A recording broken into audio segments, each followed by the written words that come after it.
बनेगी? HI/HO, ये नहीं बताया था? ठीक है, चलो लिखें। आवाज आ रही है? ठीक है, लिखिएगा लेंस फॉर्मूला।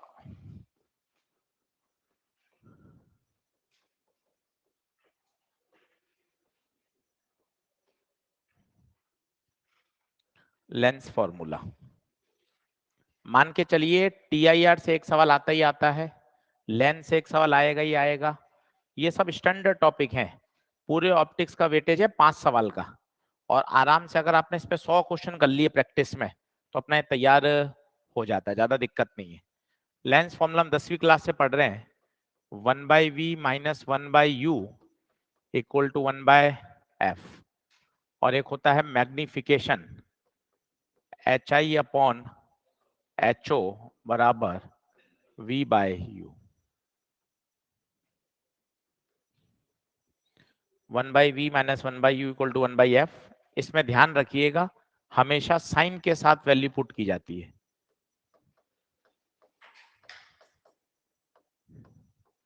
साइन के साथ वैल्यू पुट की जाती है, और जो अननोन है उसका साइन नहीं रखना।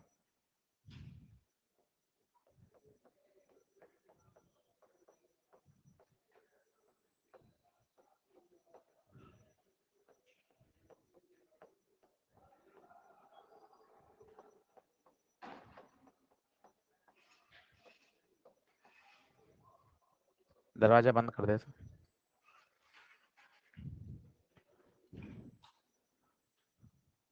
अच्छा, अगर कॉन्वेक्स लेंस है तो उसकी फोकल लेंथ पॉजिटिव होगी, कॉनकेव लेंस है तो उसकी फोकल लेंथ नेगेटिव होगी। अगर ऑब्जेक्ट के बारे में कुछ भी मेंशन नहीं है तो उसे हमेशा रियल ऑब्जेक्ट माना जाता है, और रियल ऑब्जेक्ट के लिए u की वैल्यू हमेशा नेगेटिव।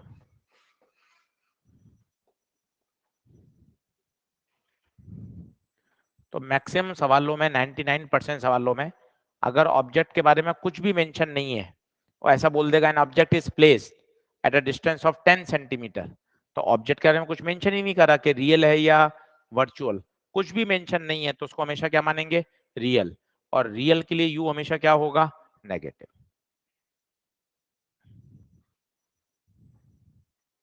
कॉन्वेक्स की फोकल लेंथ पॉजिटिव, कॉनकेव की focal length negative. You, you कौन होता है?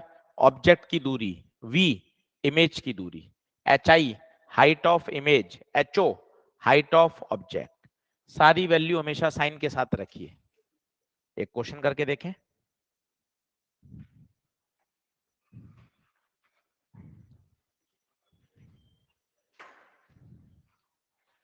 यहीं आ जा पहले।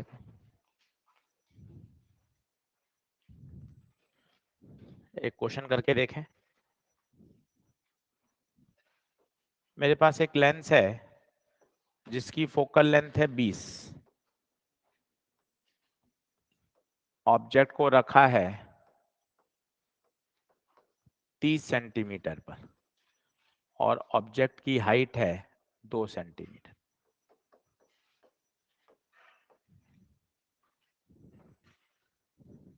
आपको पूछा गया है इमेज कहां बनेगी, इमेज का नेचर कैसा होगा, और इमेज की हाइट क्या होगी। कहां बनेगी, कैसी बनेगी, नेचर क्या होगा, और हाइट क्या होगा।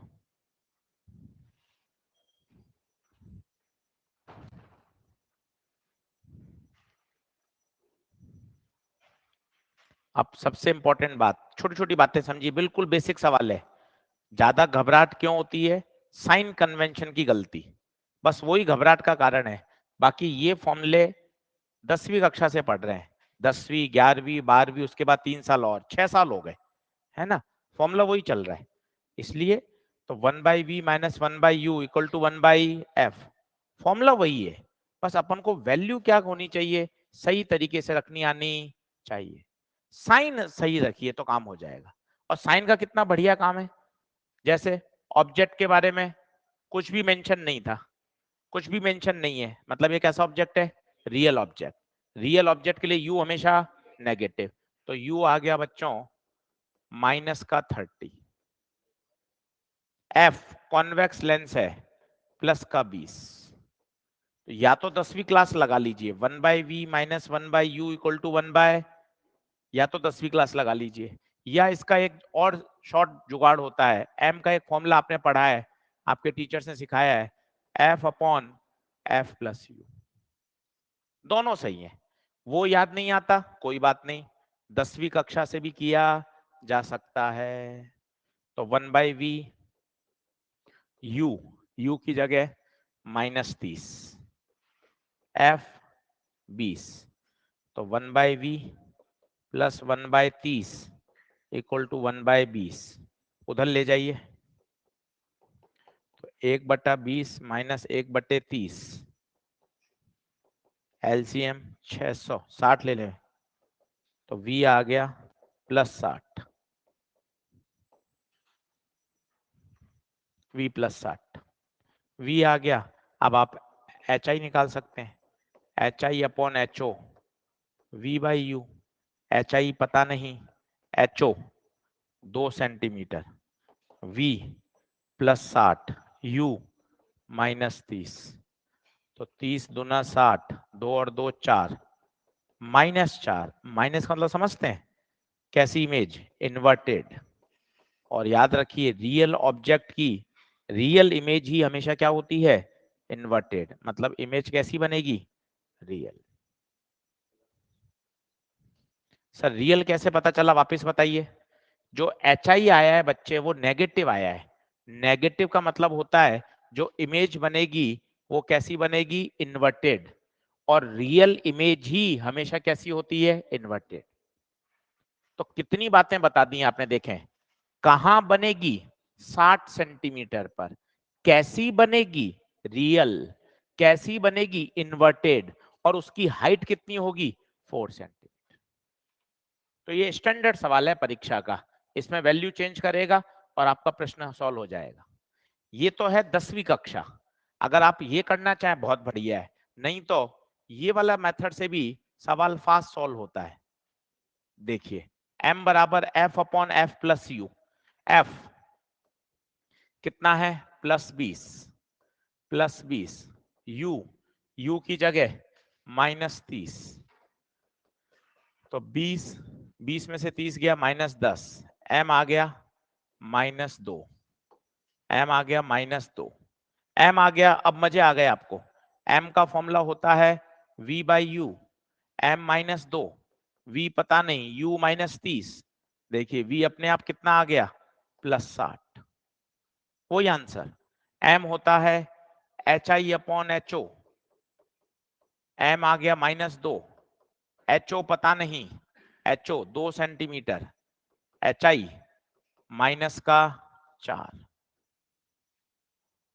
आ गया। तो दोनों तरीकों से जो आपको अच्छा लगे कोई एक तरीके से करिए, पर ये फेमस सवाल है।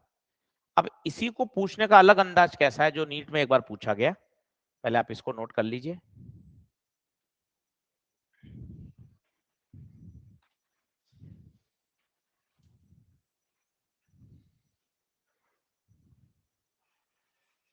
बढ़ूं आगे,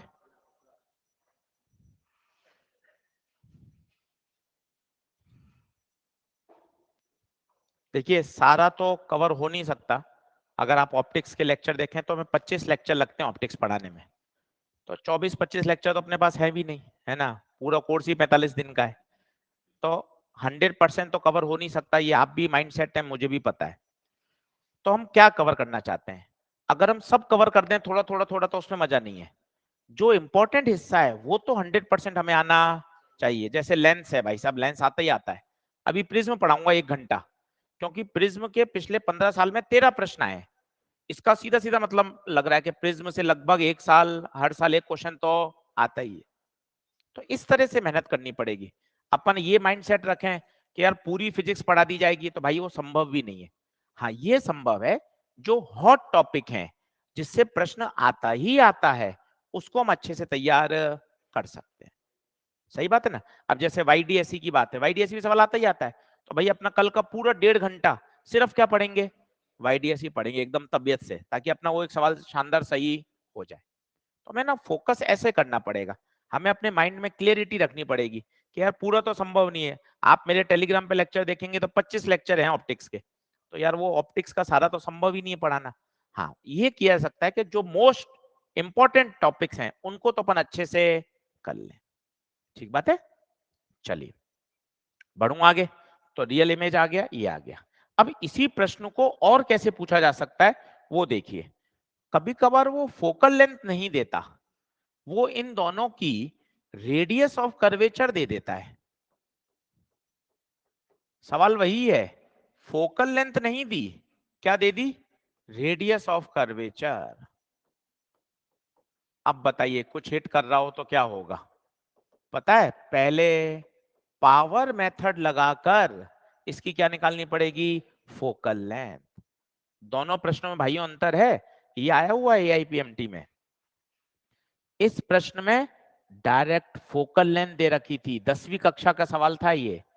इसमें भाई ने फोकल लेंथ नहीं दी, इसमें उसने क्या दे दी, रेडियस ऑफ कर्वेचर।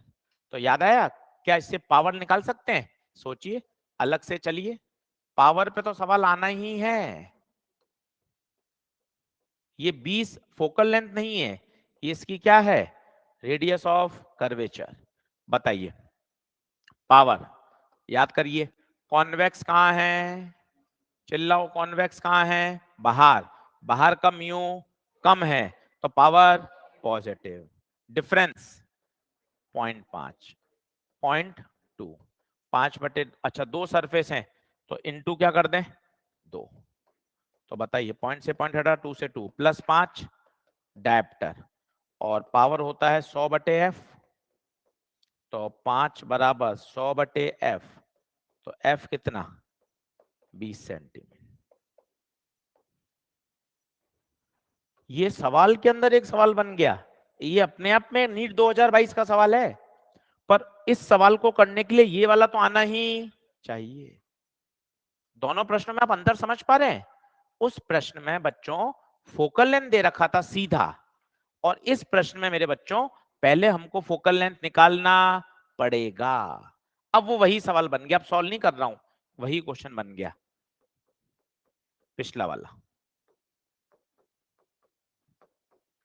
यू कितना लेंगे, पूरा वाक्य बोलिए, ऑब्जेक्ट के बारे में कुछ भी मेंशन नहीं है तो रियल ऑब्जेक्ट माना जाएगा।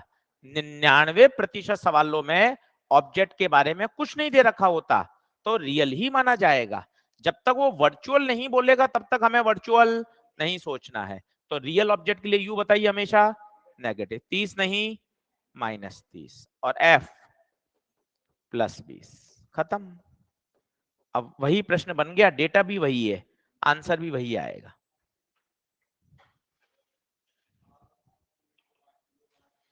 बिल्कुल बिल्कुल, पर वो याद नहीं आते इतने परीक्षा में, ये ऐसा तरीका है। अब r/2μ-1 तभी लग सकता है बच्चे जब दोनों की रेडियस सेम हो। अब एक की 20 और एक की 30 हो तो r/2μ-1 फेल हो जाएगा। सही बात है ना। तो अपन को ऐसा मेथड समझना है जो हर जगह लगे। r/2μ-1 की लिमिटेशन है, दोनों तरफ की रेडियस क्या होनी चाहिए, सेम होनी चाहिए। अब सेम नहीं होगी तो फेल हो जाएगा वो फॉर्मूला।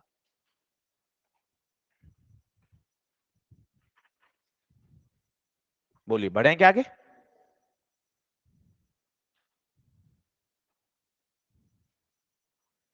तो एक तो ये कहलाता है लेंस फॉर्मूला पे क्वेश्चन, पहली प्रोफाइल। फिर दूसरा आता है लेंस कटिंग, तीसरा आता है लेंस को पानी में डालना, चौथा आता है पावर मेथड। ये 4 सबसे फेमस टॉपिक हैं जिन पे क्वेश्चन आता ही आता है। तो ये अपन ने पूरा अच्छे से कर लिया। अब हम स्विच करते हैं किस पे, प्रिज्म पे। 1 घंटा प्रिज्म पढ़ते हैं, प्रिज्म इंपॉर्टेंट टॉपिक है, सवाल पूछा जाता है। तो हेडिंग डालिए प्रिज्म।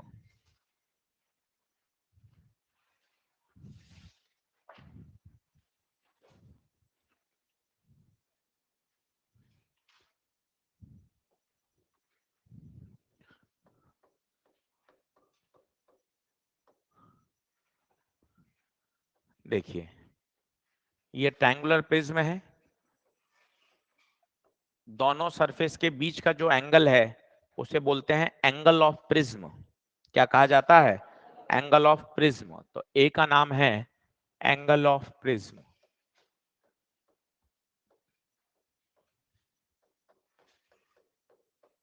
इसे रिफ्रैक्टिंग एंगल भी कहा जाता है।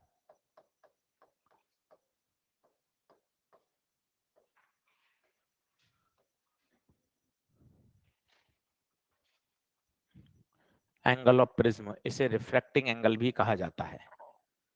ये इंसिडेंट रे है।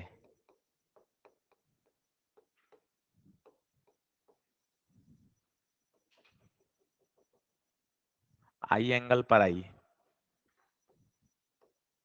R1 R2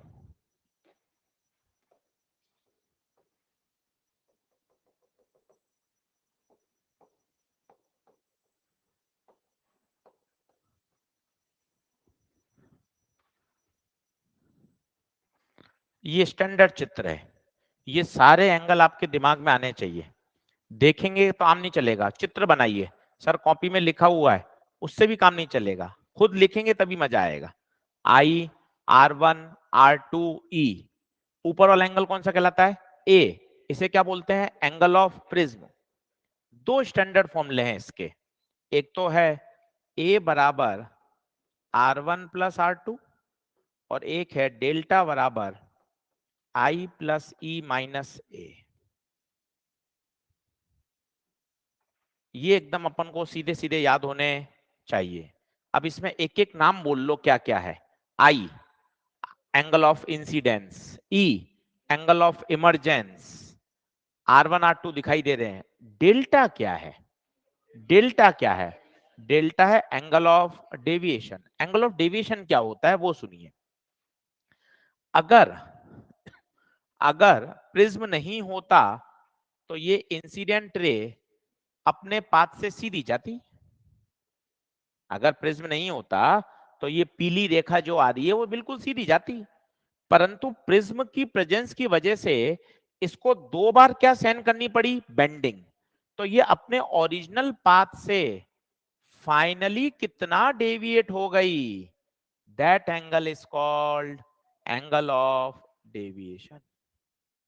चित्र को समझिए। कभी कभार वो डेल्टा का नाम एंगल ऑफ डेविएशन नहीं देता। 2015 में उसने ऐसा बोल दिया, angle between incident ray and emergent ray. आपको चित्र से फीलिंग आनी चाहिए कि प्रिज्म नहीं होता आशीष सर तो इंसिडेंट रे अपने पीली वाली लाइन पे चलती। प्रिज्म की वजह से उसका फाइनल पाथ हो गया ब्लू वाला। तो इनिशियल और फाइनल पाथ के बीच का जो एंगल है that angle is called angle of deviation. तो डेल्टा का नाम याद होना चाहिए, एंगल ऑफ डेविएशन। और इसका दूसरा नाम भी है angle between incident ray and emergent ray.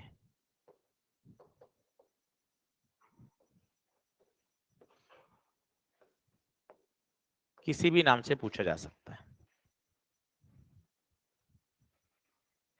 ये प्रिज्म का बेसिक है।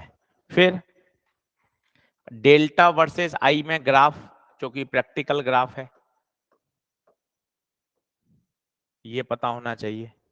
हर डेल्टा के कॉरस्पॉन्डिंग आई की कितनी वैल्यू संभव है? 2।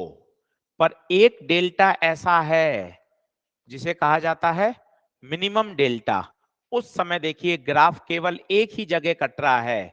इस समय बच्चों आई बराबर क्या है? ई है। ग्राफ भी सीधा पूछा जाता है। मैं अपनी बात को फिर बोलता हूं धीरे धीरे। किसी भी डेल्टा के लिए ग्राफ कितनी जगह इंटरसेक्ट हो रहा है? 2 जगह। मतलब हर बार 2 वैल्यू मिलेंगी। परंतु एक डेल्टा ऐसा है जिसे कहा जाता है मिनिमम डेविएशन। उसके लिए ग्राफ का इंटरसेक्शन केवल एक जगह हो रहा है। और उस समय एंगल ऑफ इंसिडेंस किसके बराबर हो जाता है? एंगल ऑफ इमरजेंस के बराबर हो जाता है।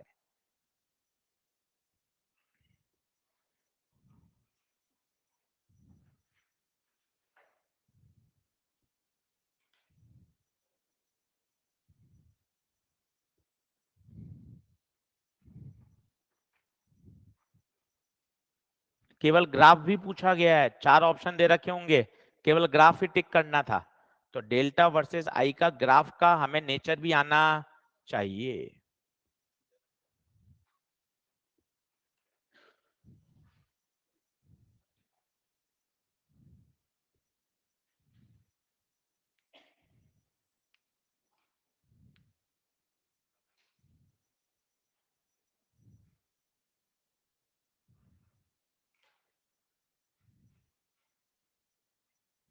बढ़ू?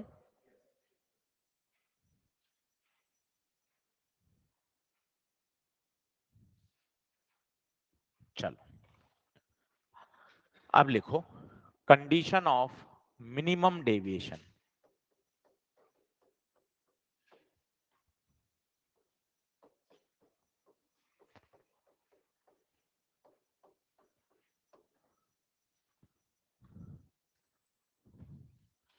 Condition of minimum deviation. तो पहली कंडीशन खुद बताइए, आई बराबर ई। दूसरी कंडीशन R1 बराबर R2। तीसरा A बराबर 2R। ये सब प्रूफ किए जा सकते हैं, लॉन्ग ईयर में जब पढ़ाते हैं हम प्रूफ भी करते हैं, पर परीक्षा में तो सीधे हमें याद होने चाहिए। चाहे तो आप खुद देख सकते हैं, अभी A बराबर क्या आया था याद करो, R1 प्लस R2 आया था, और R1 R2 बराबर है तो क्या आ जाएगा 2R। तो सीधा हमें रिजल्ट याद होने चाहिए। कब? जब प्रश्न में वो किसकी बात करेगा, मिनिमम डेविएशन की। क्लियर बात है? आगे चलिए, डेल्टा मिनिमम का formula 2i minus A. Mu का थोड़ा सा एक डरावना फॉर्मूला है, sine A plus delta min by 2 upon sine A by 2। और छठा, ray becomes parallel to the base of prism.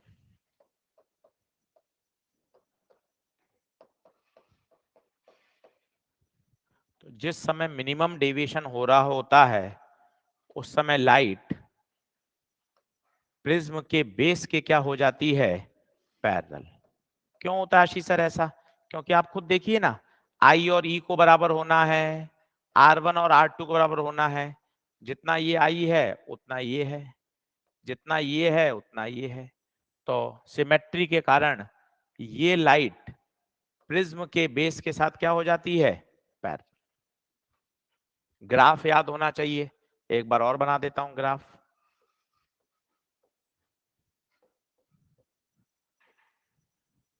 फिर बोल देता हूं, हर डेल्टा के लिए, प्रत्येक डेल्टा के लिए आई की कितनी वैल्यू पॉसिबल है, 2।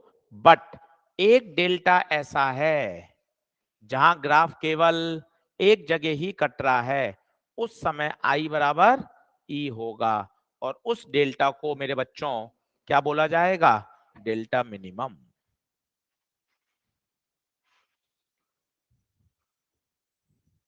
ये मिनिमम डेविएशन की सारी शर्तें मुख जबानी याद कर लीजिए, एक बार लिख लीजिए, रिलैक्स होके यहीं पढ़ लीजिए। आई बराबर ई, R1 बराबर R2, ए बराबर 2R, minimum delta 2i minus ए। एक ये म्यू का डरावना फॉर्मूला है जिसपे सवाल लगातार पूछे जाते हैं बच्चों, तो अच्छे से इसको याद करो, sine A plus delta minimum by 2 upon sine A by 2।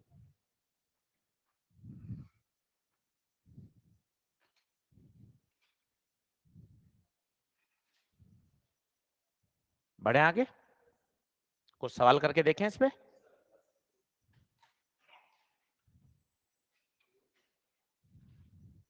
चलिए देखें,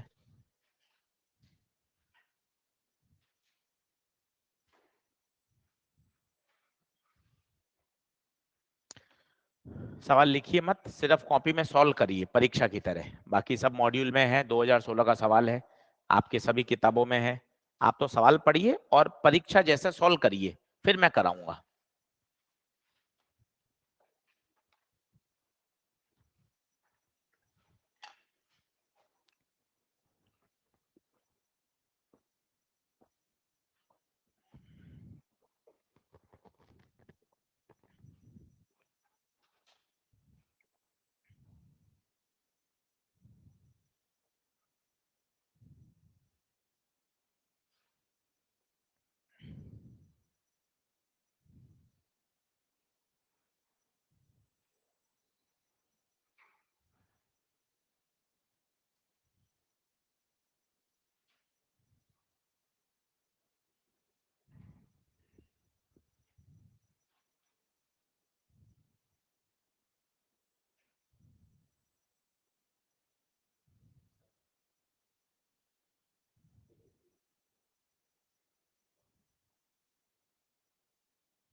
फोर्थ,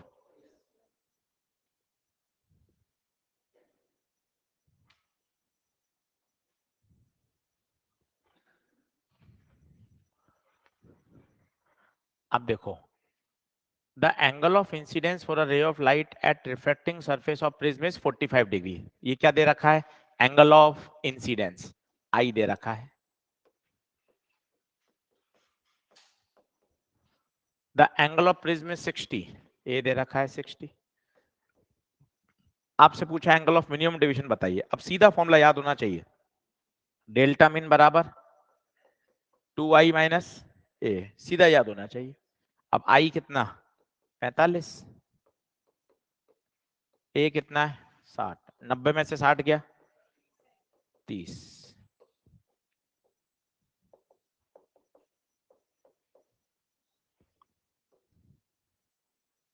तो दो ऑप्शन तो कट गए आपके। अब बचा म्यू की वैल्यू बताओ। तो म्यू का फॉर्मूला क्या होता है? Sine A plus delta min by 2 upon sine A by 2। तो साइन ए 60 डेल्टा मिन 30 बटे 2 अपॉन साइन 60 बटे 2। 60 प्लस 30 90 बटे 2, साइन 45 बटे साइन 30। Sign 45 1/√2, sign 30 2/√2।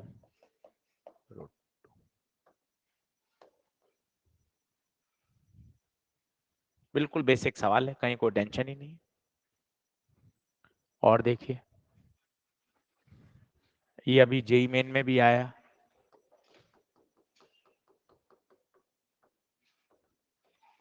अपन को लगता है कि सवाल नए आएंगे।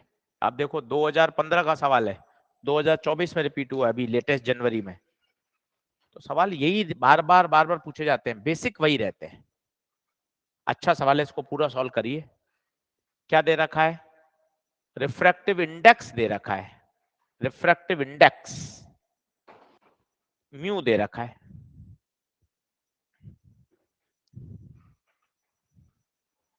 तो म्यू का अपने पास एक ही फॉर्मूला है, वो लगा दीजिए। म्यू का क्या फॉर्मूला है? Sine A plus delta min by 2 upon sine A by 2।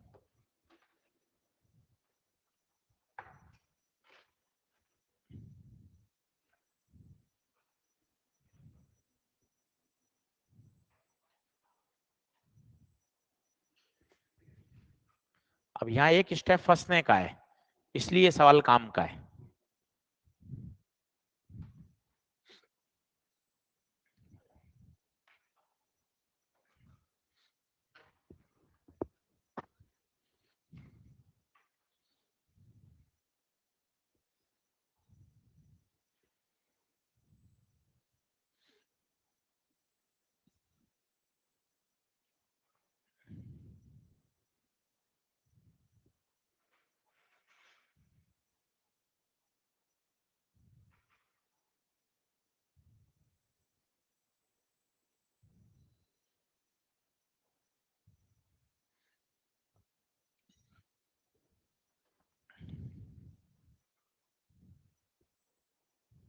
अब म्यू की वैल्यू दे रखी है कितनी? Cot A by 2।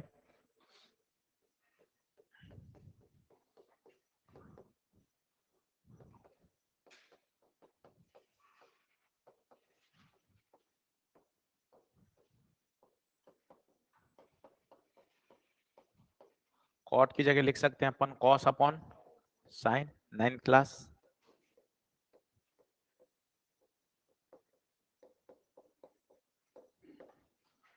ये कैंसिल हो गया।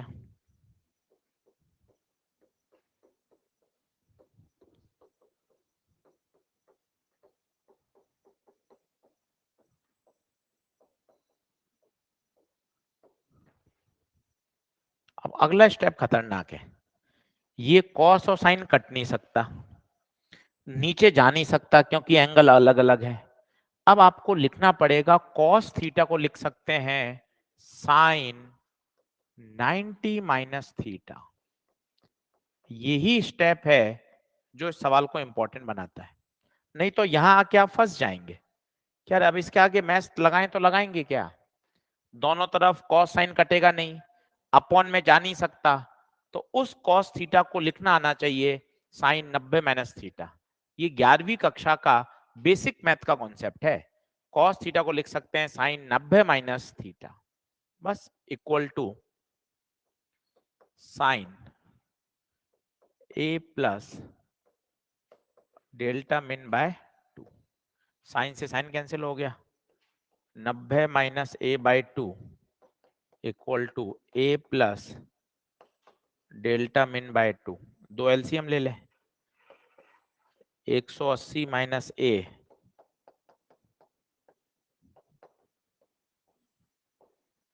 एक उधर भेज दें,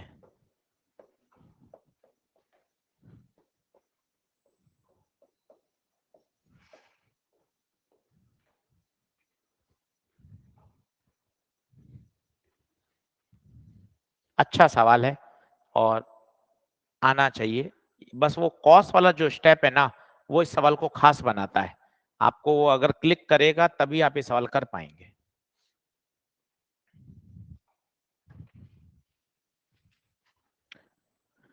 अब प्रिज्म के दो कॉन्सेप्ट ऐसे हैं जिसमें प्रिज्म का कोई फॉर्मूला ही नहीं लगता, केवल सही डायग्राम अगर आप बना लोगे तो आपका काम हो जाएगा, और बहुत पॉपुलर है। अब इसमें तो क्या फॉर्मूला याद होगा तभी आपका काम होगा। अब दो क्वेश्चन ऐसे करते हैं जो बहुत बार रिपीट हुए हैं, पर मजे की बात है उसमें प्रिज्म का कोई फॉर्मूला रटने की जरूरत, केवल सही डायग्राम बन गया प्रश्न सॉल्व हो जाएगा। चलिए करके देखते हैं। इसका कौन सा ऑप्शन आ रहा है? फोर्थ। चलिए ये पढ़िए, मल्टीपल टाइम्स रिपीट हुआ है और फेमस सवाल है, और एक लाइन में सॉल्व हो सकता है, प्रिज्म का कोई फॉर्मूला भी नहीं लगेगा, इसलिए इसको पढ़ लीजिए।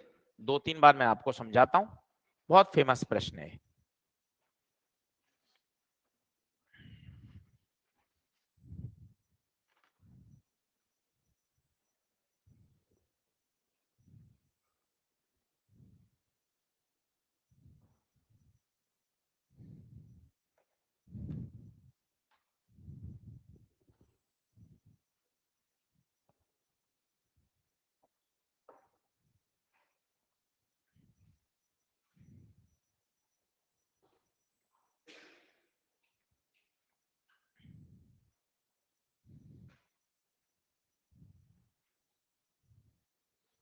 अब क्या हो रहा है वो समझिए सवाल को।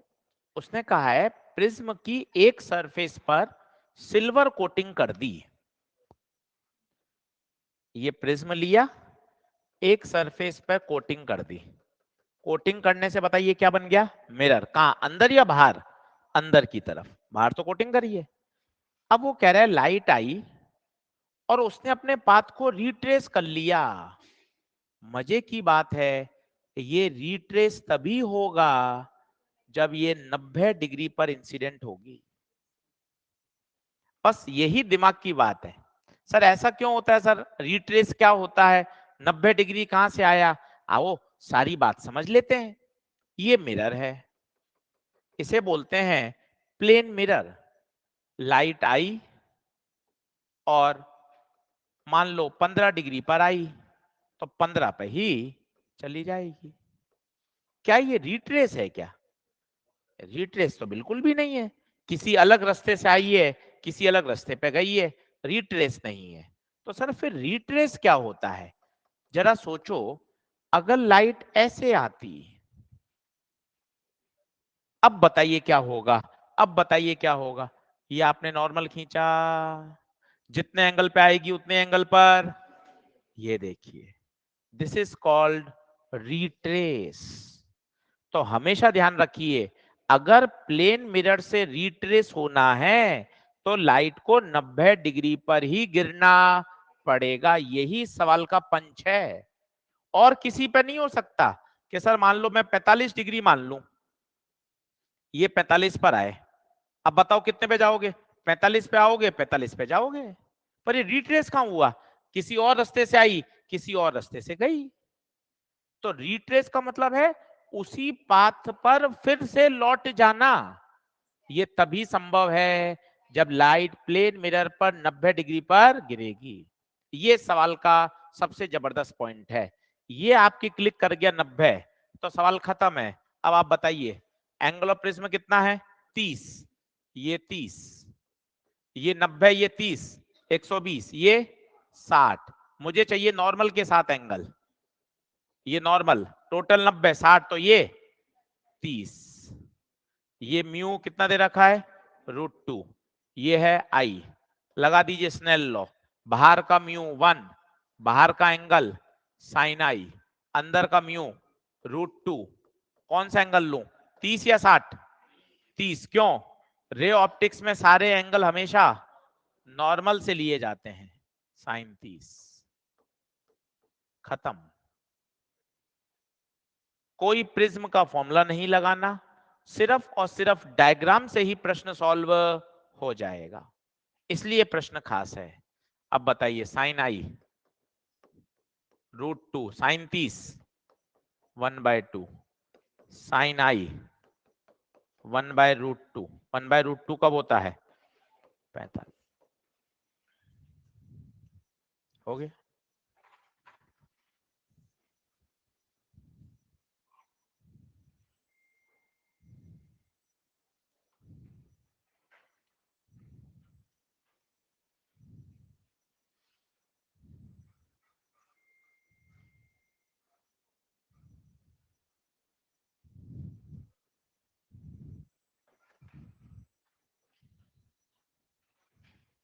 एक प्रश्न ऐसा और करके देख लें। इस प्रश्न की खासियत बताइए। सही चित्र और रिट्रेस करवाना है तो उसको 90 डिग्री पर गिरना। ये 90 डिग्री आपने अपने मन से सोचा है, ये सोच लिया, सवाल खत्म। स्नेल लॉ लगाना आता है? बाहर का म्यू बाहर का एंगल, अंदर का म्यू अंदर का एंगल।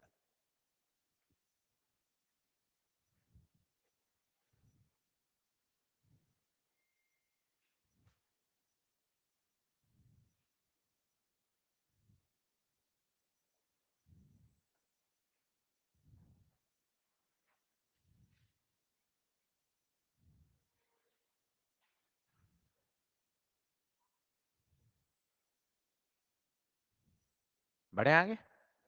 एक प्रश्न और करके देखें।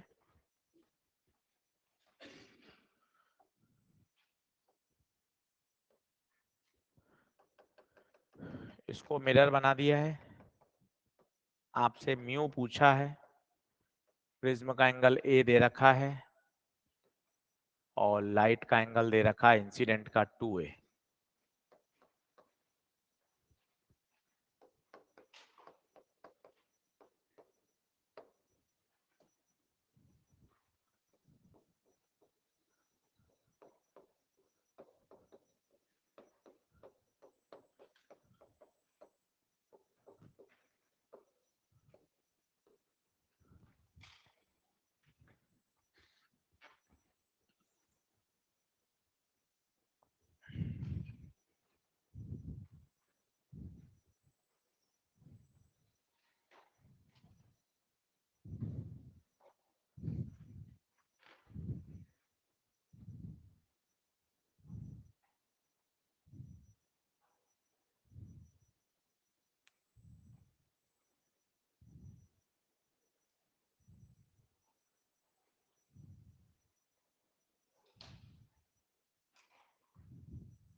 To cos a।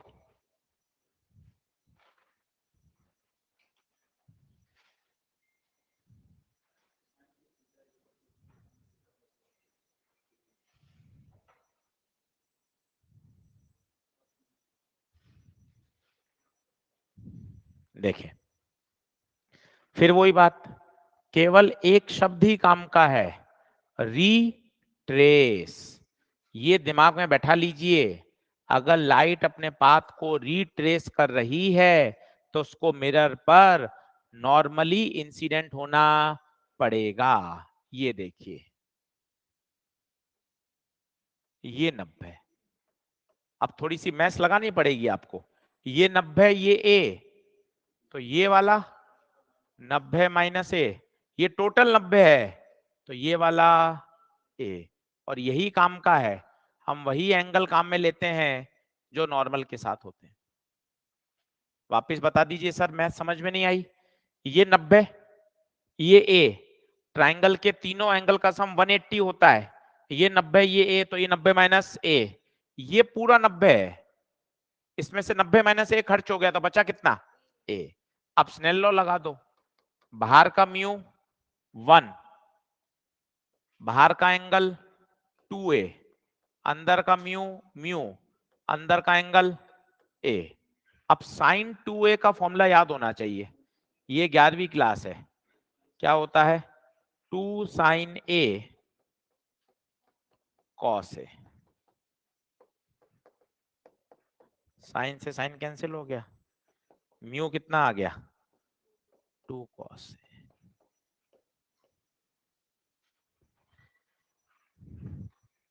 हो गया सब। तो भैया ये फेमस प्रोफाइल है, अपन को सीधा दिमाग में छपना चाहिए। जब जब लाइट अपने पाथ को रिट्रेस करेगी तो उसको मिरर पे 90 डिग्री पे गिरना ही पड़ेगा, बात खत्म। और देखिए, ये ऐसे सवाल हैं जिसमें प्रिज्म का कोई फॉर्मूला ही नहीं लग रहा, आपने सही डायग्राम बना लिया, काम हो गया। और देखिए इसी तरह का सवाल, ये देखिए, सवाल पढ़ लीजिए, मजे की बात है, केवल सही डायग्राम, कोई प्रिज्म नहीं, कोई प्रिज्म का फॉर्मूला नहीं, केवल सही डायग्राम।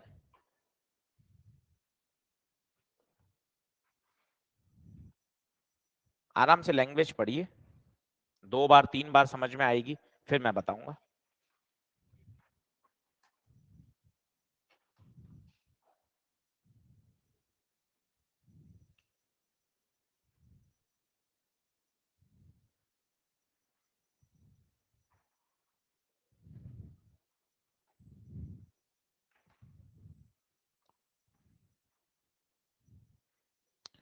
अब एक अच्छा शब्द बोल रहा है, लाइट इमर्जेस नॉर्मली।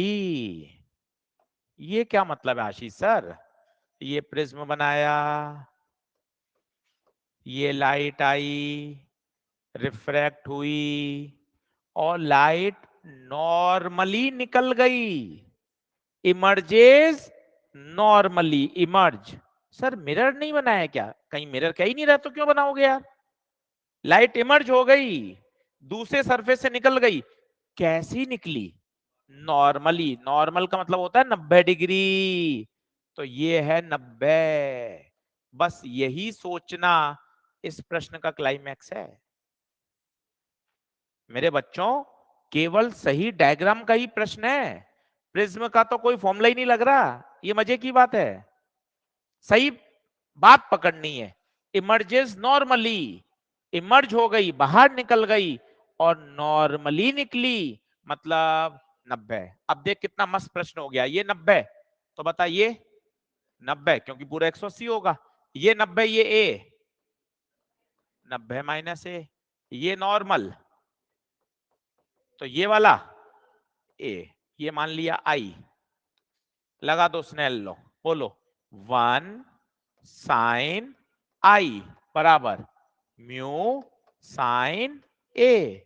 एंगल छोटे हैं, आपको हमने 11वीं क्लास में बताया था, अगर एंगल छोटे होते हैं तो साइन थीटा थीटा होता है, साइन आई आई होगा, साइन ए होगा, तो साइन आई की जगह आई, साइन ए की जगह ए, खत्म। 2 बार रिपीट हुआ है। तो ये 2 ऐसे दमदार प्रश्न हैं जो केवल सही चित्र बनाने से ही हल हो जाते हैं। स्नेल लॉ लगाया, आप देखिए, फिजिक्स एक स्टेप की फिजिक्स थी बस,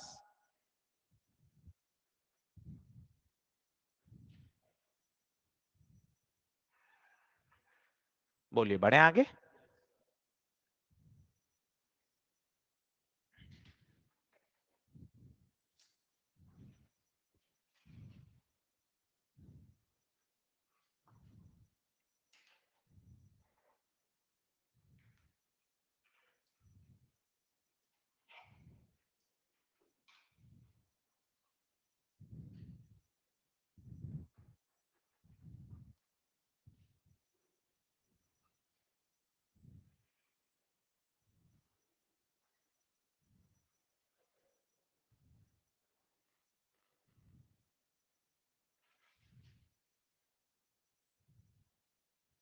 चलो, अब कुछ और आगे पढ़ते हैं। लिखें, डिस्पर्शन।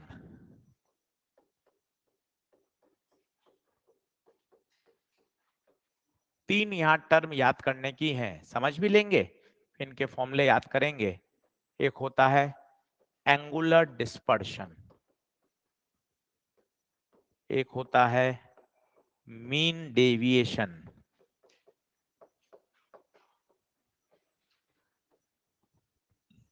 एक होता है डिस्पर्सिव पावर।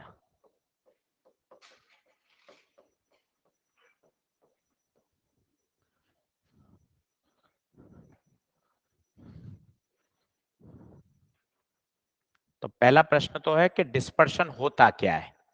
तो हमने 10वीं कक्षा में पढ़ा था, जब व्हाइट लाइट किसी प्रिज्म पर गिरती है तो प्रिज्म उसको 7 भागों में तोड़ देता है, जिसे हम बोलते हैं विबग्योर। और प्रकाश की इसी घटना को क्या कहा जाता है? डिस्पर्शन। अब क्यों टूटती है 7 भागों में, इसके पीछे का लॉजिक समझिएगा। क्या होता है, एक होता है कॉची रिलेशन। कॉची भैया ये कहते हैं कि किसी भी मीडियम का रिफ्रैक्टिव इंडेक्स, किसी भी मीडियम का रिफ्रैक्टिव इंडेक्स इस बात पर डिपेंड करता है कि उसके ऊपर आने वाली लाइट की वेवलेंथ क्या है। वापस सुनिए, जैसे आप तो बोलते हैं कांच का रिफ्रैक्टिव इंडेक्स 3/2 होता है, 10वीं की किताब में लिखा हुआ है। आज एक नई बात सीख के जाइए, कांच का रिफ्रैक्टिव इंडेक्स वायलेट लाइट के लिए अलग होगा, रेड लाइट के लिए अलग होगा, ऑरेंज के लिए अलग होगा। तो सर हम वो बोलते हैं कांच का 1.5 होता है, पानी का 4/3 होता है। बेटा वो एवरेज है। अपन को क्या चाहिए? अलग अलग लाइट के लिए अलग अलग म्यू होता है। कॉची ने क्या कहा था? किसी भी मीडियम का रिफ्रैक्टिव इंडेक्स उसके ऊपर गिरने वाली लाइट की वेवलेंथ पर डिपेंड करता है। जरा सोच के बताइए, विबग्योर में वायलेट से रेड जाने पर लैम्डा क्या होता है? बढ़ता है। तो लैम्डा किसका ज्यादा? लैम्डा किसका ज्यादा? रेड का। तो लैम्डा रेड का ज्यादा। कॉची ने क्या कहा? म्यू लैम्डा के इनवर्स। जिसका लैम्डा ज्यादा उसका म्यू कम। अब मुझे सोच के बताइएगा, सोच के बताइएगा, क्या सभी का लैम्डा अलग अलग है या सेम है? सबका लैम्डा अलग है, तो सबके लिए म्यू भी, और म्यू बराबर होता है C/V। सातों कलर के लिए म्यू अलग अलग है, तो सातों कलर की वेलोसिटी, तो जब वो प्रिज्म में एंटर होंगे तो सातों रंग की वेलोसिटी अलग अलग होगी, तो बिखर जाएंगे। मैं आपको कहूं, अपना छोटा भाई है जिसकी उम्र 2 साल है, उसका हाथ पकड़ के रखना है पूरे 1 घंटा गार्डन में, तो पता है क्या होगा? जितने छोटे स्टेप वो चल रहा है, आपको भी उतने ही छोटे स्टेप चलने पड़ेंगे। आपने अपने नॉर्मल स्टेप चल दिए तो आपका हाथ छूट जाएगा। क्योंकि सातों रंगों की स्पीड अलग अलग हो गई, अब वो एक साथ नहीं चलेंगे, वो बिखर जाएंगे। और बिखरने की इसी घटना को क्या कहा जाता है? डिस्पर्शन। क्या बात क्लियर है? अब 3 टर्म आती हैं जो आपको याद होनी चाहिए। एंगुलर डिस्पर्शन, कितने एंगल में फैले, इसका फॉर्मूला होता है mu we minus mu are into A. Mean deviation delta, ये होता है mu -1 into A. Mu yellow, yellow का अगर डायरेक्ट दे रखा है तो अच्छी बात है, नहीं दे रखा है तो ये वायलेट प्लस रेड का क्या होता है, एवरेज, और डिस्पर्सिव पावर होता है इन दोनों का रेशियो।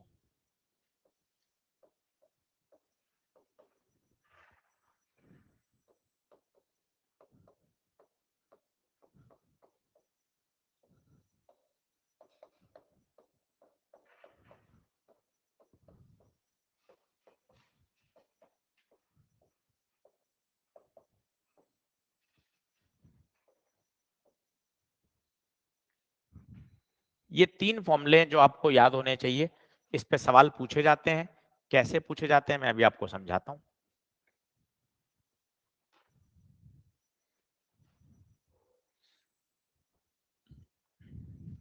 एक एक टर्म बोल लो। म्यू वी क्या है, mu v refractive index for violet colour. कई बच्चे ऐसे बोलते हैं refractive index of violet light, violet का कोई रिफ्रैक्टिव इंडेक्स थोड़ी ना है, मीडियम का रिफ्रैक्टिव इंडेक्स होता है। तो शब्द ऐसा बोला जाता है, refractive index of medium for violet colour, refractive index of medium for red colour, तो वो म्यू आर हो जाएगा।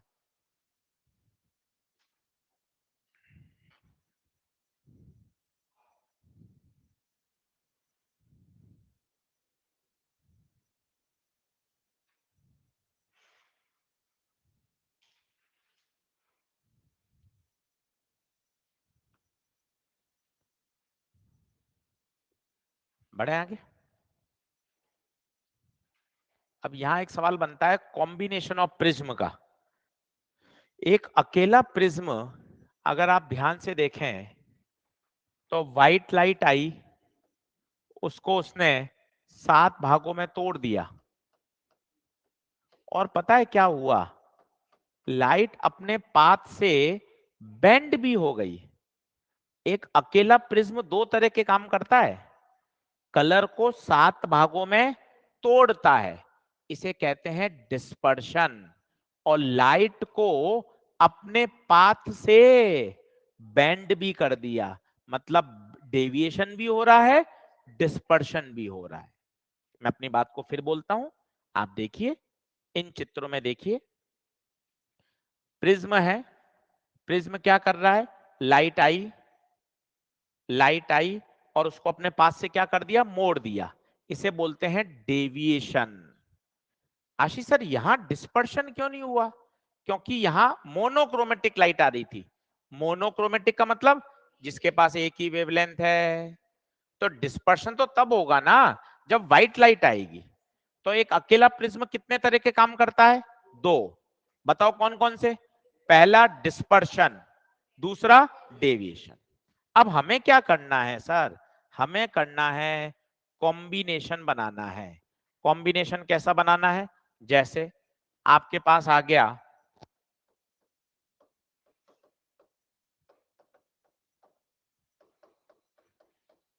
यार एक ऐसा प्रिज्म बनाओ जिसका डिस्पर्शन तो हो विदाउट डेविएशन। ये क्या मतलब है, आपने 2 प्रिज्म लगा दिए, एक सीधा एक उल्टा, लाइट आई, अब आप हेडिंग को ही पढ़ो तब मजा आएगा, डिस्पर्शन विदाउट डेविएशन, तो 2-3 बार बोलो विदाउट डेविएशन, इसका मतलब डेविएशन नहीं होना चाहिए, इसका मतलब total deviation must be. Formula मत याद करिए, परीक्षा में ऑन द स्पॉट फॉर्मूला बना सकते हैं कि अच्छा विदाउट डेविएशन, इसका मतलब हिंदी में क्या मतलब हुआ, डेविएशन नहीं होना, मतलब नेट डेविएशन। अब सोचना थोड़ा फिजिकली मजा आएगा, लाइट आई, पहले प्रिज्म ने इसको 12 डिग्री क्लॉकवाइज मोड़ा, दूसरे प्रिज्म ने 12 डिग्री एंटी क्लॉकवाइज मोड़ दिया, तो नेट डेविएशन कितना हुआ, 0। महसूस करिए, मैं चल रहा था, पहले प्रिज्म ने मुझे 5 डिग्री ऐसे खिसकाया, दूसरे प्रिज्म में वापस 5 डिग्री ऐसे खिसका दिया, मेरा नेट डेविएशन कितना हो गया, 0। इसलिए एक प्रिज्म सीधा रखा है और एक प्रिज्म, ताकि एक क्लॉकवाइज दे तो दूसरा, ताकि टोटल कितना हो जाए 0। दोनों बराबर होने चाहिए, इक्वल और अपोजिट। क्यों सर अपोजिट क्यों? सोच, अगर दोनों ही क्लॉकवाइज मोड़ देंगे तो और ऐड हो जाएगा ना। तो एक उल्टा एक, और दोनों बराबर भी होनी चाहिए। एक ने 5 डिग्री क्लॉक मोड़ा तो दूसरे ने, दोनों का डेल्टा सेम होना चाहिए, अपोजिट होना चाहिए। अब डेल्टा का फॉर्मूला अभी आपने पन्ना पलटी याद किया, म्यू माइनस 1 इंटू ए।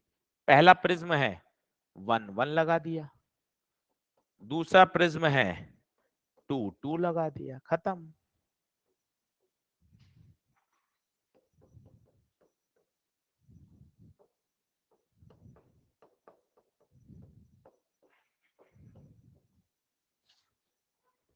इसे बोलते हैं डिस्पर्शन विदाउट डेविएशन।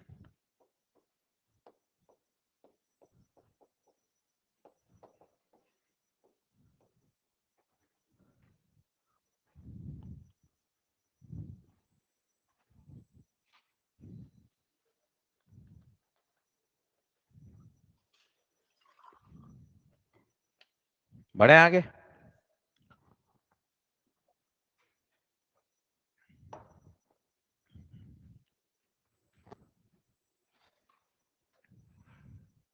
एक क्वेश्चन करिए।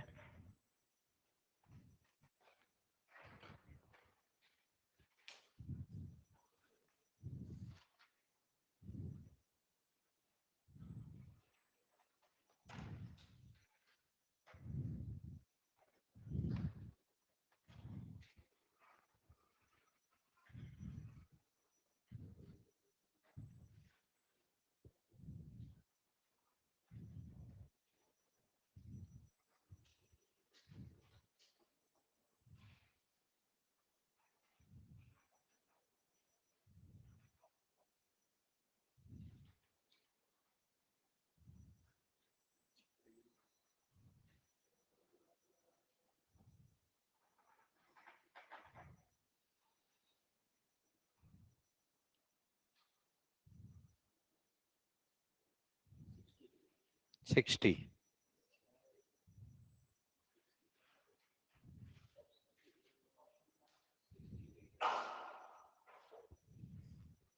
6 डिग्री। अब आप सवाल पढ़िए क्या कह रहा है। This combination produces dispersion without deviation. साफ साफ कह रहा है विदाउट डेविएशन। इसका मतलब डेविएशन नहीं होना चाहिए, खत्म। डेविएशन नहीं होना चाहिए, मतलब टोटल डेल्टा 0।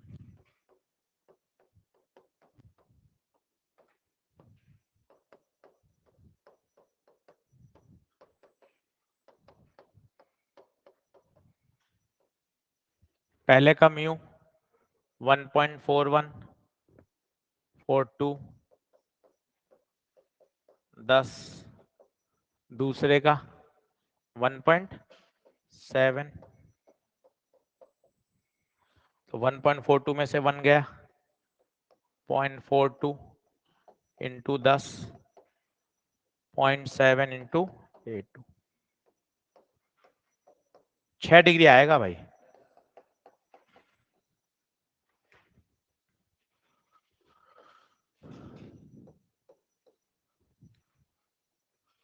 अच्छा उल्टा भी बन सकता है, ये तो है डिस्पर्शन विदाउट डेविएशन, उल्टा भी संभव है, डेविएशन विदाउट डिस्पर्शन। वो लिखिए, पहले इसको नोट कर लीजिए।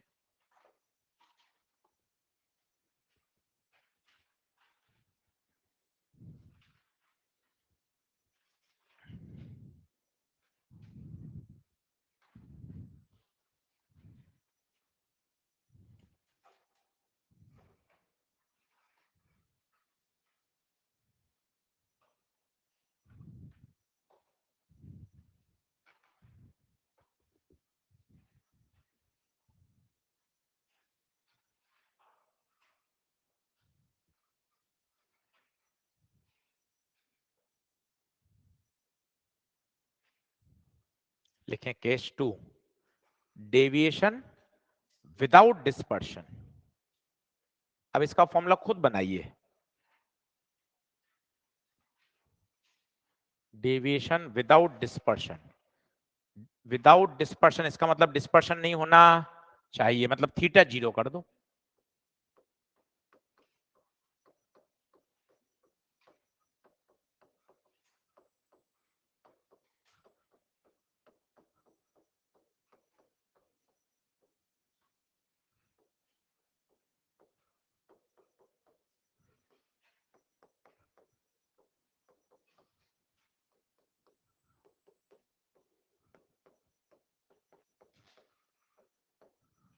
थीटा का फॉर्मूला देखो पन्ना पलट कर, mu we minus mu are into ए।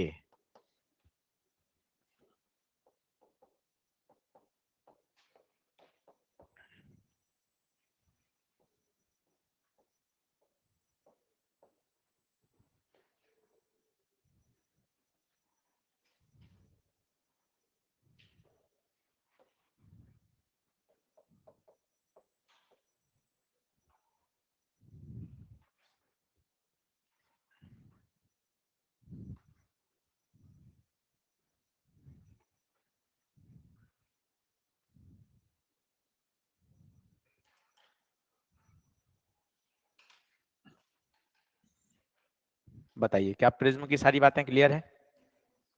छोटा टॉपिक है इसलिए मैंने पूरा पढ़ाया, क्योंकि इंपॉर्टेंट है। 12-13 प्रश्न आए हुए हैं, तो पूरा तैयार कर लेंगे तो कोई टेंशन नहीं रहेगी। अब आते हैं ऑप्टिकल इंस्ट्रूमेंट पर। इसमें जो सबसे ज्यादा फेमस है वो है टेलीस्कोप। तो मैं आपको टेलीस्कोप पढ़ाता हूँ। इंस्ट्रूमेंट अपन को लगता है कि बहुत ज्यादा कठिन है, बहुत ज्यादा इंपॉर्टेंट है। अगर आपको पिछले 15 साल में देखें तो केवल 5 प्रश्न आए, केवल 5। इसका मतलब है इसका इंपॉर्टेंट लेवल बहुत ज्यादा नहीं है। प्रिज्म क्वेश्चन आता ही आता है, lens, power method, TIR, YDSC, यहां फोकस करिए, यहां से प्रश्न आपको मिलेगा ही मिलेगा। फिर भी पढ़ लेते हैं इंस्ट्रूमेंट। लिखिए ऑप्टिकल इंस्ट्रूमेंट।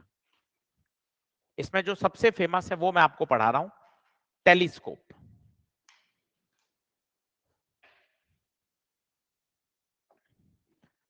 टेलीस्कोप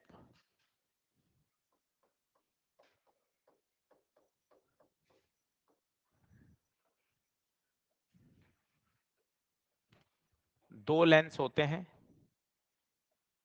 एक को कहा जाता है ऑब्जेक्टिव लेंस,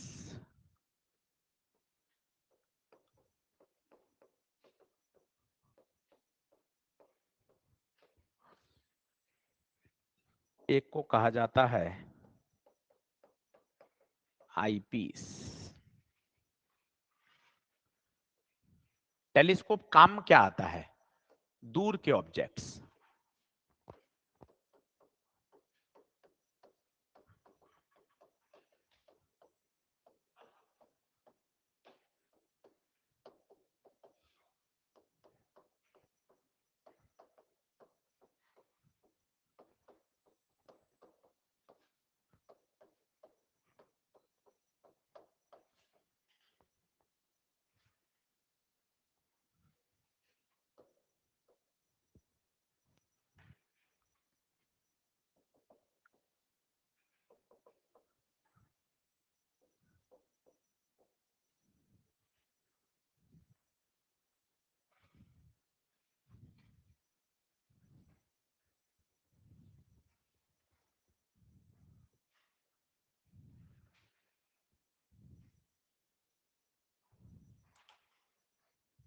अब आराम से समझिएगा।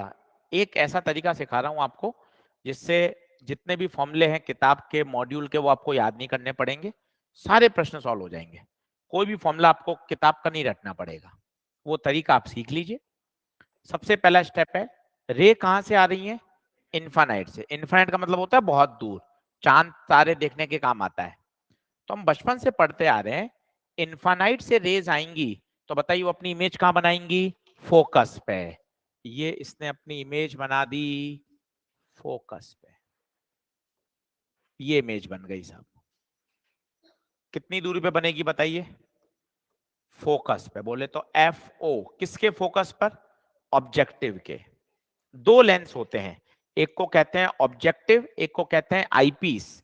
जो लेंस ऑब्जेक्ट के पास होता है उसे ऑब्जेक्टिव लेंस कहा जाता है। जो आंख के पास होता है, यहां आंख होती है, जो आंख के पास होता है उसे हम क्या बोलते हैं? आईपीस। तो पहला स्टेप बताइए, इंफिनिटी से रेज आई और इमेज कहां बना दी? फोकस पर। ऑब्जेक्टिव का काम खत्म। कितने दूर पे बना दी? FO।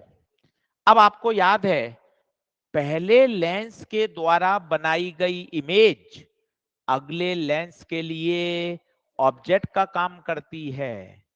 पहले लेंस के द्वारा बनाई गई इमेज अगले लेंस के लिए ऑब्जेक्ट का काम करती है। तो ये जो A', B' है, ये आईपीस के लिए क्या बन गया? ऑब्जेक्ट। ऑब्जेक्ट की दूरी होती है U। किसका ऑब्जेक्ट? आईपीस का। तो UE। मैं फिर बोलता हूं धीरे धीरे, बताइए पहला स्टेप क्या हुआ? कोशिश करेंगे तो आएगा। इन्फिनिटी से रेज आ रही हैं, कोशिश करिए, बोलेंगे तभी डर हटेगा। इन्फिनिटी से रेज आ रही हैं, इमेज कहां बनेगी? किसने बनाई ये इमेज? ऑब्जेक्टिव ने। ऑब्जेक्टिव का काम खत्म। कितने पे बनाई? फोकस। फोकस बोले तो FO। Objective tata, bye bye. अब जो इसने इमेज बना दी मेरे बच्चों, वो आईपीस के लिए ऑब्जेक्ट का काम करेगी। ऑब्जेक्ट की दूरी होती है U। किसका ऑब्जेक्ट है वो? आईपीस का। तो UE। बस अब आपको केवल इन दो लेंथ से खेलना है। इनका रेशियो ले लोगे तो आपको मिलेगी मैग्नीफाइंग पावर। इनका रेशियो ले लोगे तो आपको मिलेगी मैग्नीफाइंग पावर FO/UE। और इनको जोड़ दोगे तो मिलेगी tube length, length of telescope FO+UE। बस केवल ये दो लेंथ ही काम की हैं। बाकी आपकी जो किताब में फॉर्मूले हैं, मॉड्यूल में फॉर्मूले हैं, कुछ भी मत रटिए, बड़े डरावने डरावने फॉर्मूले हैं, इससे सारे सवाल सॉल्व हो जाएंगे। केवल आपको ये दो लेंथ समझनी है। इनका रेशियो लेते जाओ, मैग्नीफाइंग पावर जोड़ दोगे तो ट्यूब लेंथ। ट्यूब लेंथ का मतलब होता है separation between objective and eyepiece. For telescope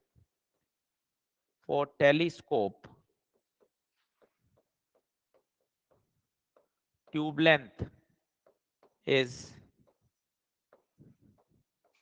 separation between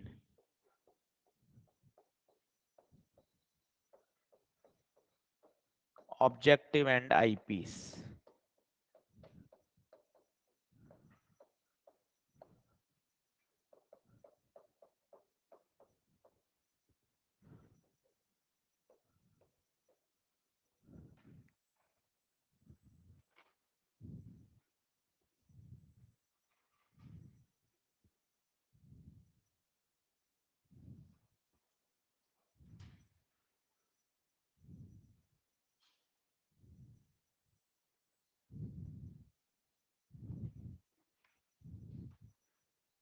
बोलो, एक क्वेश्चन करके देखते हैं। पहले इसी का एक केस लिखिए जो सबसे फेमस केस है।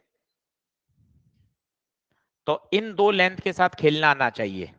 इनका आप रेशियो ले लोगे तो आपको मिलेगी मैग्नीफाइंग पावर, इसे कहा जाता है एंगुलर मैग्निफिकेशन। और जोड़ दोगे तो क्या लाएगी? Tube length. What is tube length?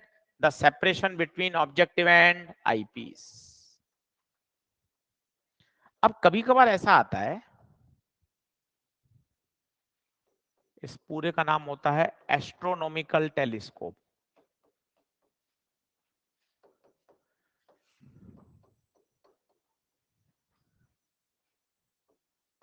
आप डिस्टेंट ऑब्जेक्ट को देख रहे हो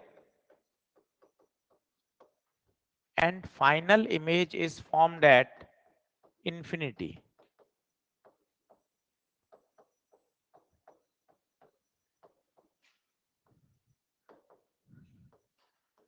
या फिर इसे कहा जाता है रिलैक्स आई पोजीशन,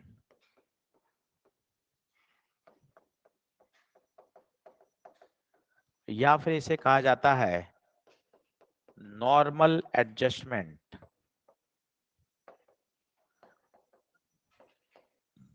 या फिर इसे कहा जाता है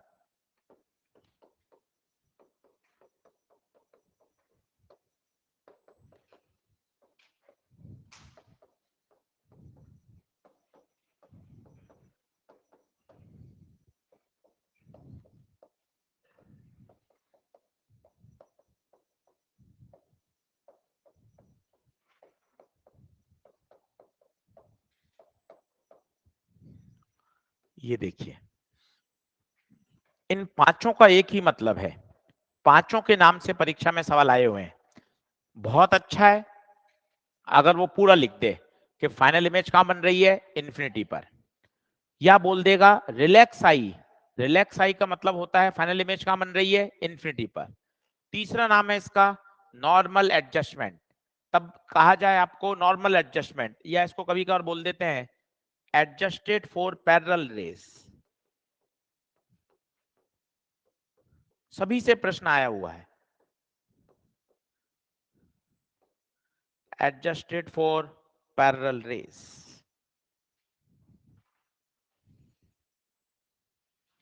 इनमें से कोई भी भाषा आ जाए, आपको एक ही बात माननी है कि फाइनल इमेज कहां बन रही है, इन्फिनिटी पर बन रही है। अब इसका फॉर्मूला निकाल के देखिए, फॉर्मूला कैसे निकालेंगे बताइए, खुद देखना। रेस कहां से आएंगी बताइए, इन्फिनिटी से, क्यों, डिस्टेंट ऑब्जेक्ट है। बताइए ये क्या करेगा, फोकस पे बना देगा, एफओ, इसने तो अपना काम कर दिया। अब आएंगे मजे, अब आईपीस, आईपीस क्या कहेगा, आईपीस कहेगा मुझे फाइनल इमेज कहां बनानी है, इन्फानाइट पर। अब आप एक वाक्य याद करो, इन्फिनिटी से रेज आती हैं तो इमेज फोकस पर बनती है, उल्टा भी सच है, अगर फोकस से रेज आएंगी तो इमेज इन्फिनिटी पे बनेगी। इसका मतलब आईपीस क्या कहेगा, मेरे लिए ये ऑब्जेक्ट मेरे फोकस पे होना चाहिए। बात कठिन है पर समझने का प्रयास करिए। पहले तो सरल वाक्य बोलिए जो आपको याद है। क्या याद है, इन्फिनिटी से रेज आती हैं, फोकस पे इमेज बनती है, इन्फिनिटी से रेज आती हैं, फोकस पर इमेज बनती है। उल्टा बोलिए, फोकस से रेज आएंगी तो इमेज इन्फिनिटी पर बनेगी। अब आईपीस क्या चाहेगा, आईपीस कह रहा है कि आशीष सर फाइनल इमेज कहां बनानी है, मैंने कहा इन्फिनिटी पे बनानी है, तो आईपीस कहेगा मेरे लिए ऑब्जेक्ट मेरे खुद के फोकस पे होना चाहिए, एफई। अब बताइए, ये दो लेंथ आ गई, इनका क्या ले लीजिए, रेशियो, मैग्नीफाइंग पावर, इनको जोड़ दीजिए, क्या मिल जाएगा, ट्यूबलाइन।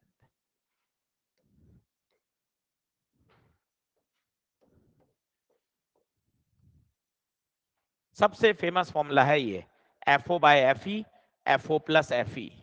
इसमें फाइनल इमेज कहां बन रही है, इन्फिनिटी पे।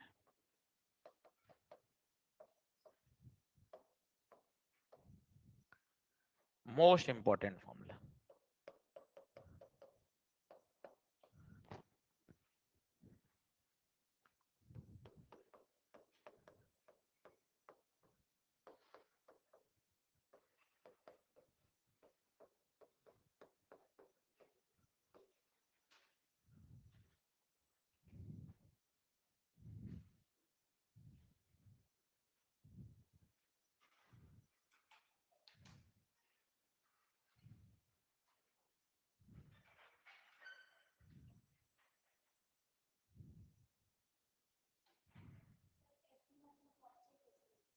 ना एफई, हाँ एफ, वास्तव में तो होना चाहिए था यूई, यूई का मतलब, यू का मतलब होता है ऑब्जेक्ट डिस्टेंस, और यूई मतलब ऑब्जेक्ट डिस्टेंस फ्रॉम आईपीस। अब आईपीस कह रहा है मेरे लिए ऑब्जेक्ट मेरे फोकस पे होना चाहिए, तो उसकी फोकस की दूरी है एफ इज व्हाट, आईपीस का focal length, F E focal length for eyepiece.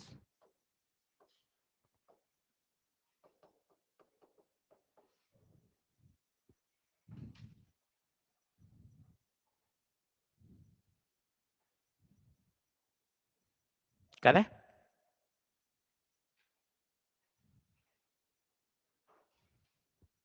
लिखिए, for an astronomical telescope,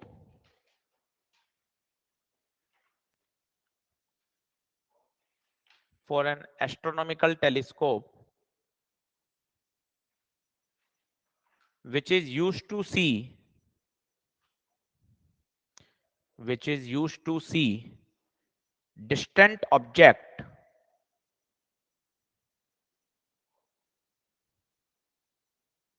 used to see distant object, the magnifying power is, magnifying power is 8, magnifying power is 8, and tube length is, tube length is 36 centimeter, tube length is 36 centimeter, then calculate the, calculate the focal length of, focal length of objective and eyepiece.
आया?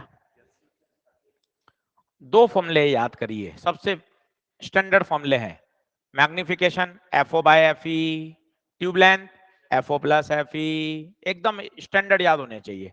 तो magnifying power F O by F E, tube length F O plus F E. अब बताइए magnifying power कितनी है? 8। तो F O आ गया 8 F E. Tube length कितनी दे रखी है? 36। एफ ओ रख दें 8 एफ ई।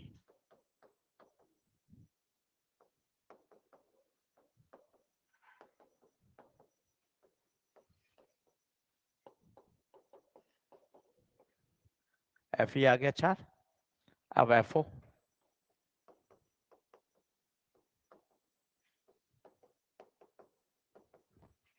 एफ ई कितना है? 4।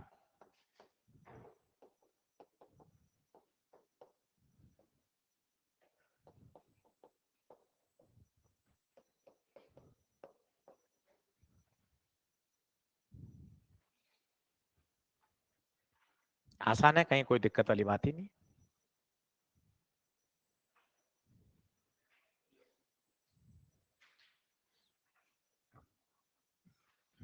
बढ़े आगे, चलो एक दो क्वेश्चन और कर लो तो अपना आज रे ऑप्टिक्स का भाग पूरा हो जाएगा।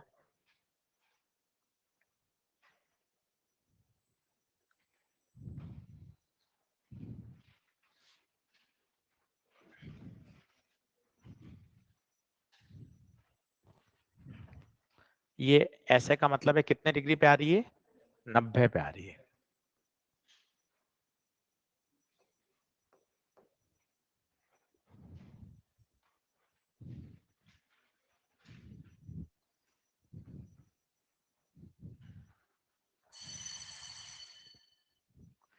अब इसमें मजा क्या है, 90 डिग्री पे लाइट आएगी ना तो बिना मुड़े कैसे निकल जाती है, सीधी नॉर्मल के लॉन्ग जो लाइट आती है वो नॉर्मल के लॉन्ग निकल जाती है। अब यहां से पूछा है कितना इमरजेंस होगा, ये आपने क्या खींचा, नॉर्मल, ये मान लिया ई। अब सोच के बताना, ये 60 है तो क्या ये भी 60 होगा, ये कितना है 90 और 60 150, तो ये 30। अब स्नेल लॉ लगा लीजिए, अंदर का म्यू कितना है √3, अंदर का एंगल 30। चलो बोलो अंदर का म्यू, अंदर का एंगल, बाहर का म्यू 1, बाहर का एंगल नहीं पता, यही पूछा है, calculate the angle of emergence. अब बच्चा सोचता है यार कोई फॉर्मूला लगा दें, भाई केवल डायग्राम से ही सॉल्व हो रहे हैं। सबसे इंपॉर्टेंट बात ये है, √3/2 कितना 60,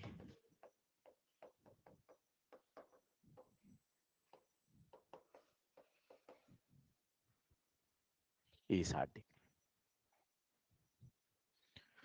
तो कल इससे आगे बढ़ेंगे, कल पढ़ाऊंगा YDSE। कल का लेक्चर इंपॉर्टेंट है क्योंकि YDSE से पिछले 15 साल से क्वेश्चन आ रहा है। आधे घंटे में थ्योरी हो जाएगी और 1 घंटा उसके क्या करेंगे, न्यूमेरिकल्स। तो कल हम इसका वेव ऑप्टिक्स पूरा कर देंगे, फिर मैं शुरू करूंगा मंडे से मॉडर्न फिजिक्स। मॉडर्न फिजिक्स पढ़ेंगे। कल क्लास नहीं है मेरी या आपकी, मेरी होगी तो मैं आ जाऊंगा, नहीं होगी तो नहीं आऊंगा। सही है, शेड्यूल देख लीजिएगा, शायद चेंज हुआ है, कल भी है मेरी, एक बार आप देख लेना। कल YDSE पढ़ाऊंगा, यंग डबल स्लिट, देख लीजिएगा शेड्यूल।